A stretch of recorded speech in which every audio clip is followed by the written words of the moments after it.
Hi students, welcome to maths YouTube channel.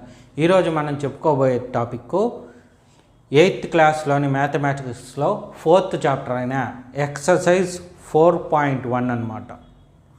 Okay, so ఈ video start చేసే ముందే మీకు చెప్తాను, దయచేసి ఛానల్ని సబ్స్క్రైబ్ చేసుకోండి. అప్పుడే మీకు నేను పెట్టే వీడియోస్ అన్నీ మెసేజ్ రూపంలో వస్తాయి. మ్యాక్సిమం మీ 8th క్లాస్ సిలబస్ వీడియోస్ అన్నీ పెట్టడానికే నేను చూస్తాను. ఓకే, అందుకు ఆ వీడియోస్ తప్పకుండా మీరు చూడాలి కాబట్టి సబ్స్క్రైబ్ చేసుకుంటే ఖచ్చితంగా మెసేజ్ వస్తుంది. అలాగే చూసిన వీడియోని లైక్ చేసి పెట్టండి, అప్పుడే ఇంకొంతమంది ఆ వీడియోస్ చూడటానికి కూడా వీలవుతుంది. ఈ రెండు చేశారంటే మీరు చూడొచ్చు, మిగతా వాళ్ళు ఈ వీడియోస్ అనేవి చూడటం జరుగుతుంది. సో ఈరోజు టాపిక్లోకి వెళ్దాం. ఇప్పుడు సెకండ్ ప్రాబ్లం చూద్దాం. ఫస్ట్ క్వశ్చన్ చూశారంటే ఏమి, a group of 360 peoples were asked to find their favourite season for the 3 seasons rainy, winter and summer. అంటే ఏం చేశారంటే ఇక్కడ ఇంతకుముందు ఫస్ట్ ప్రాబ్లంలో లాగే సర్వే కండక్ట్ చేశారు. కండక్ట్ చేసి ఏం చేశారు, ఓట్స్ అడిగాడు. అంటే మీ ఫేవరెట్ ప్లేస్కి ఓట్ వేయమని, సీజన్కి, ప్లేస్కి కాదు సీజన్కి ఓట్ వేయమని. సీజన్స్ 3 ఇచ్చాడు, summer, rainy, winter.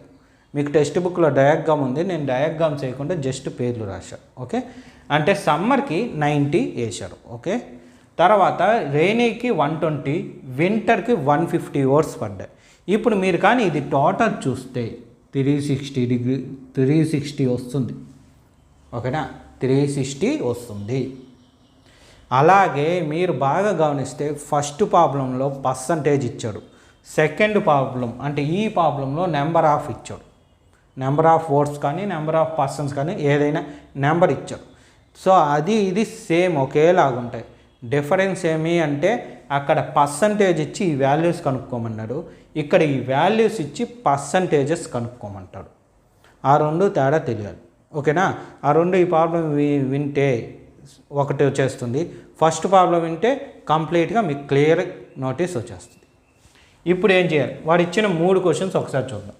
First question ఏమి ఇచ్చాడు, which season get the most votes. అంటే ఇక్కడ ఇచ్చిన 3 సీజన్స్లో ఎక్కువ ఓట్స్ దేనికి పడ్డాయి, వింటర్కి పడింది 150 ఓట్స్. ఇదే కదా హైయెస్ట్, ఇది దేనికి, వింటర్కి పడింది. సో అదే ఆన్సర్, వింటర్ గెట్స్ 150 ఓట్స్. ఇంతకుముందు మీకు ఫస్ట్ ప్రాబ్లంలో అయితే ఇక్కడ మోస్ట్ ఇచ్చాడు, దానిలో మ్యాక్సిమం ఇచ్చాడు, రెండు ఒకటి. ఓకేనా, ఇంగ్లీష్లో మీనింగ్ దాదాపు ఒకటే. మ్యాథ్స్ని ఇంగ్లీష్ని కంబైన్ చేసినప్పుడు మోస్ట్ అన్నా మ్యాక్సిమం అన్నా ఒకే వాల్యూ వస్తుంది, అంటే ఒకే మీనింగ్ వస్తుంది. ఇప్పుడు సెకండ్ దానికి వస్తే ఏం చెప్పాడు, find the centre angle of each sector. అంటే వీటి యాంగిల్స్ ఇంతకుముందు చెప్పా కదా, ఫస్ట్ దానిలో యాంగిల్ ఇచ్చి వాల్యూస్ కనుక్కోమన్నాడు ఫస్ట్ ప్రాబ్లంకి. ఇది దీనిలో వచ్చి ఇక్కడ మెన్షన్ చేశాడు చూడండి, ఈ వాల్యూస్ నుండి యాంగిల్ కనుక్కోమన్నాడు. సో ఫస్ట్ ఎలా కనుక్కుంటాం అది చూద్దాం.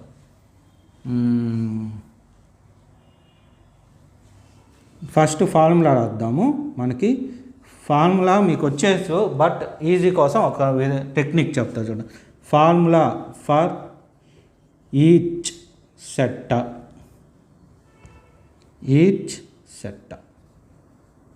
ఈజ్ ఈక్వల్ టు, ఇక్కడ యాంగిల్ ఆఫ్ చూడండి, ఇక్కడ ఏమి ఇచ్చాడో అదే చూద్దాం. ఏమేమి ఇచ్చాడు,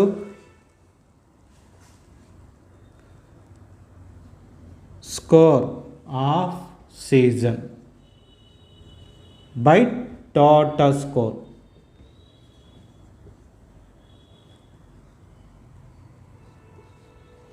టోటల్ స్కోర్ ఇంటూ 360 degrees. అంటే ఇక్కడ ఏమంటే ఈ ఒక సీజన్ కదా చేశాడో, సో ఈచ్ సీజన్లో స్కోర్ ఎంత, అలాగే టోటల్ స్కోర్ ఎంత, స్కోర్ ఆఫ్ సీజన్ కదా, ఇది సీజన్ బై టోటల్ స్కోర్ ఎంత, 360 ఇంటూ 360. ఇది వేరు, ఈ 360 వేరు, ఈ 360 వేరు. ఈ 360 ఈ టోటల్ ఇది లెక్కను బట్టి మారిపోతూ ఉంటుంది. కానీ ఇక్కడ ఇచ్చిన 360 ఇది డిగ్రీస్. మీకు పై చార్ట్ చెప్పేటప్పుడు చెప్పాను, పై చార్ట్ ఒక కంప్లీట్ సర్కిల్, దానిలో ఉండేది మొత్తం 360 డిగ్రీస్. ఓకేనా? సో ఇప్పుడు ఒక్కొక్కటి చూద్దాం. ఫస్ట్ ఏమి సమ్మర్.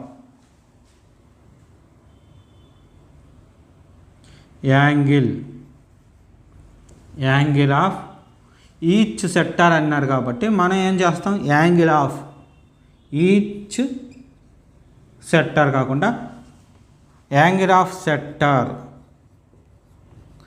In summer.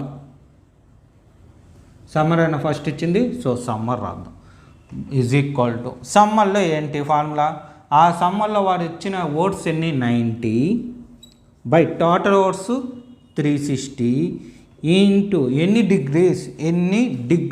డిగ్రీస్ కాబట్టి 360 డిగ్రీస్.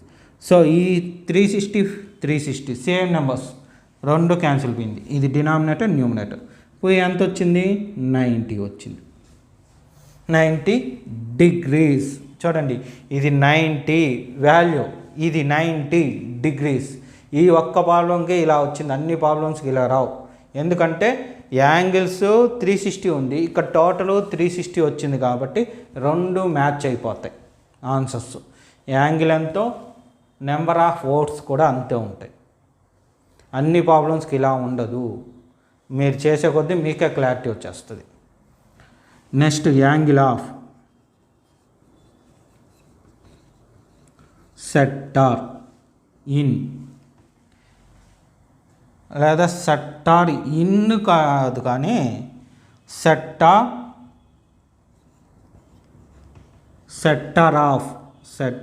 Of rainy. ఇది బాగుంది, మనకి మీనింగ్ఫుల్గా కూడా చూసుకోవాలి. ఆఫ్ పెద్దాం, ఇన్ వద్దు. Angle of sector of summer. ఓకేనా? బాగుంది. ఇది ఈజ్ ఈక్వల్ టు రైనీలో వాడిచ్చిన వాల్యూ ఎంత, 120 బై 360 ఇంటూ 360 డిగ్రీ. ఇది కూడా ఇది cancel, is equal to 120 degrees. Next మూడోది angle of sector of winter is equal to ఎంత, 150 బై ఈ 150 ఎందులో 360లో 150 ఇంటూ 360 డిగ్రీస్. ఇది క్యాన్సిల్, ఎంత వచ్చింది, 150 డిగ్రీస్. ఇది ఆన్సర్. మూడుకి యాంగిల్స్ వచ్చేసాయి. ఇక్కడ ఇది టోటల్ చేసినా 360నే వస్తుంది. మీకు ఈ ప్రాబ్లం కొంచెం కన్ఫ్యూజ్ చేయడానికే చూస్తుంది, కానీ ఈజీగా వచ్చేస్తుంది. ఇంకో ప్రాబ్లం కానీ చేసామంటే క్లియర్గా అర్థమైపోద్ది. ఇప్పుడు థర్డ్ రౌండ్ ఏమిచ్చాడు, draw a pie chart of each sector for the shown information. Each sector నేను అన్నాను, ఒక్కొక్కసారి షో ది ఇన్ఫర్మేషన్. ఇది అడగచ్చు క్వశ్చన్లో, అలా కూడా అనొచ్చు. సో ఎలాగన్నా ఇవ్వచ్చు క్వశ్చన్. చూడండి, ఎలా draw a pie chart to show this information. ఈ ఇన్ఫర్మేషన్ గురించి అడగచ్చు. లేదా draw a pie chart to each sector in the information అని కూడా అడగచ్చు. ఓకేనా? ఎలా అడిగినా మనం ఏం చేస్తాము, ఫస్ట్ కంపాస్తో ఒక సర్కిల్ గీద్దాం. కానీ డైరెక్ట్గా సర్కిల్ గీసినప్పుడు మీరు కన్ఫ్యూజ్ అవుతారు. అందుకోసమని మనం ఏం చేద్దామంటే, చూడండి, ఫస్ట్ ఒక పాయింట్ నుండి స్కేల్తో డ్రా చేసుకోండి ఒక లైన్. స్కేల్తో ఒక లైన్ ఎంతో కొంత 3 సెంటీమీటర్లు 4 సెంటీమీటర్ అంటే 3 సెంటీమీటర్స్ 4 సెంటీమీటర్స్ చాలు. ఎక్కువ తీశారంటే సర్కిల్ పెద్దదైపోద్ది. సో ఇప్పుడు కంపాస్తో మెజర్ చేసుకొని ఇలా డ్రా చేసుకోండి సర్కిల్.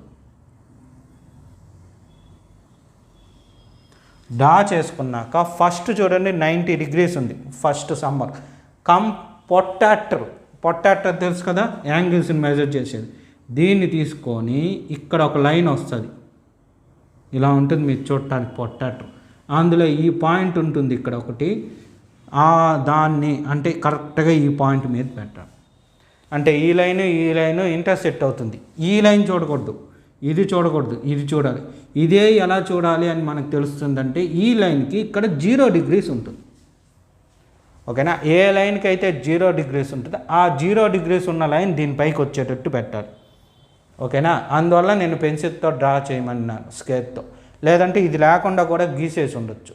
బట్ ఈ లైన్ తెచ్చి అక్కడ పెట్టాలో మనకు కన్ఫ్యూజ్ అవుతాం కాబట్టి ఒక లైన్ కానీ డ్రా చేసుకున్నామంటే కరెక్ట్గా ఈ లైన్ తెచ్చి దీని మీద పెట్టుకొని ఇక్కడికి వచ్చేస్తుంది 0.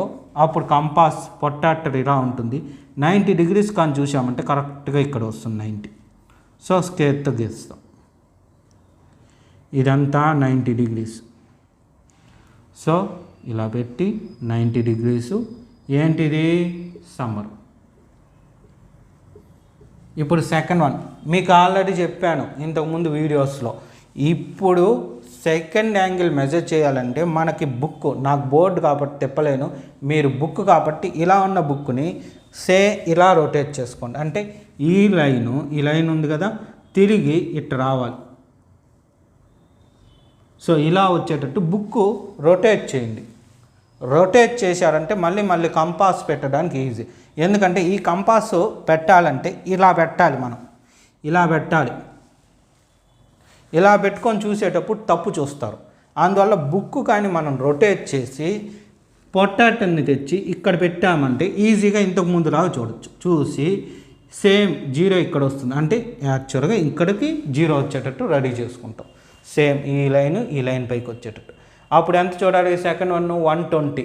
ఏడు చూడకూడదు, యాక్చువల్గా ఇక్కడ చూడాలి. అయితే 2 వాల్యూస్ ఈక్వల్ కాబట్టి నేను అక్కడే చూసిన. ఎంత వచ్చింది? 120. సో 120 పెట్టాము అంటే ఏమవుతుందంటే ఇలా వస్తుంది. ఓకేనా, అంటే ఇది 90 వస్తుంది, 120 కాబట్టి ఇలా వస్తుంది 120. ఏం సీజన్ అది? Rainy season. ఇప్పుడు మిగిలిపోయింది వింటర్ సీజన్. ఓకేనా, 3 ఉండ కాబట్టి 2 గీస్తే చాలు, 3ది ఆటోమేటిక్. అయితే మీరేం చేస్తారంటే ఒకసారి మళ్ళీ బుక్ తిప్పండి. ఈ లైన్ 0 వచ్చేటట్టు, అంటే ఈ లైన్ ఇక్కడికి రావాలి. అంటే ఇది ఉంది కదా, ఇది గీసేసాం. ఇప్పుడు ఇది మళ్ళీ రొటేట్ చేస్తే చూడండి, ఇక్కడ 90 degrees ఇక్కడికి వచ్చింది 90 రొటేట్ చేస్తే. ఇప్పుడు కానీ రొటేట్ చేస్తే ఇక్కడికి వస్తుంది 90. ఆ విధంగా రొటేట్ చేసుకోండి. అంటే ఈ లైను చూడండి, ఈ లైను కరెక్ట్గా ఇలా వచ్చి కూర్చోవాలి. అప్పుడు కూర్చున్నాక ఇక్కడ 0 వచ్చినప్పుడు అంటే పొట్టాటర్ ఇక్కడ పెట్టుకొని చూడండి, పొట్టాటర్ పెట్టుకొని ఇలా, ఫర్ ఎగ్జాంపుల్ నా దగ్గర పొట్టాటర్ ఉంటే చెప్పుంటాను, బట్ ఇదే కాసేపు పొట్టాటర్ అనుకోండి, ఇలా పెట్టుకుంటాం. ఇలా పెట్టుకొని ఇలా చూసినప్పుడు 0 నుండి చూసి ఇలా మెజర్ చేసుకుంటూ వచ్చామంటే కరెక్ట్గా 150 దగ్గర ఈ లైన్ పోతాం మనకు కనిపిస్తుంది. ఓకేనా, అందువల్ల కొంచెం ఈ డయాగ్రామ్ మాత్రం కొంచెం జాగ్రత్త. మీరు బుక్ రొటేట్ చేశారంటే నీట్గా వచ్చేస్తుంది. నేను బోర్డు మీద కాబట్టి బోర్డుని రొటేట్ చేయలేక ఇబ్బంది, లేదంటే మీకు బుక్ అయితే కొంచెం ఈజీగా అర్థమై ఉంటుంది. జస్ట్ ఇది మాత్రం కొంచెం జాగ్రత్త. ఓకే, ఇప్పుడు అంతా నీట్గా రాసుకోండి. రాసిన ముందు క్వశ్చన్ ఖచ్చితంగా రాయండి. అలాగే ఈ సర్కిల్ అంటే ఈ పై చార్ట్ అనేది ఖచ్చితంగా పెన్సిల్తో డ్రా చేసుకోండి. అప్పుడే ఒకవేళ ఏదైనా మిస్టేక్ ఉంటే మనం ఎరేజ్ చేసి మళ్ళీ గీయగలదు. మీరు ఈ డయాగ్రామ్ ఎంత ప్రాక్టీస్ చేస్తే అంత మంచిది. ఫ్యూచర్లో 10th క్లాస్లో చాలా యూస్ అవుతుంది. 10th కాదు, లైఫ్లో ఎక్కడన్నా ఇవి యూస్ అవుతూ ఉంటుంది. కానీ ఇండైరెక్ట్గానే యూస్ అవుతుంది. డైరెక్ట్గా ఈ క్వశ్చన్ ఇచ్చే ఆన్సర్ అడగడు లైఫ్లో. అంటే మనం ఎక్కడ ఒక చోట అడగాల్సి వస్తుంది. ఫర్ ఎగ్జాంపుల్ ఇప్పుడు డ్రాయింగ్ జరుగుతూ ఉంది, మన డ్రాయింగ్ క్లాసెస్ కానీ ఏదన్నా కాంపిటీషన్ కానీ, ఆ టైంలో సర్కిల్స్ గీసి డయాగ్రామ్ చేయాలి అనుకుంటే ఇలాంటి టెక్నిక్ అక్కడ వాడుకోవచ్చు. ఓకే, సో ఫస్ట్ ఇది నీట్గా రాసుకోండి. ఈ విధంగా మీకు మ్యాక్సిమం ప్రాబ్లమ్స్ అన్నీ నేను అప్లోడ్ చేయడం చేస్తాను. మీరు చేయవలసిందల్లా నా ఛానల్ని తప్పకుండా సబ్స్క్రైబ్ చేసుకోండి, మీ ఫ్రెండ్స్ అందరికీ షేర్ చేయండి, చూసిన వీడియోని లైక్ చేయండి. Okay, thank you.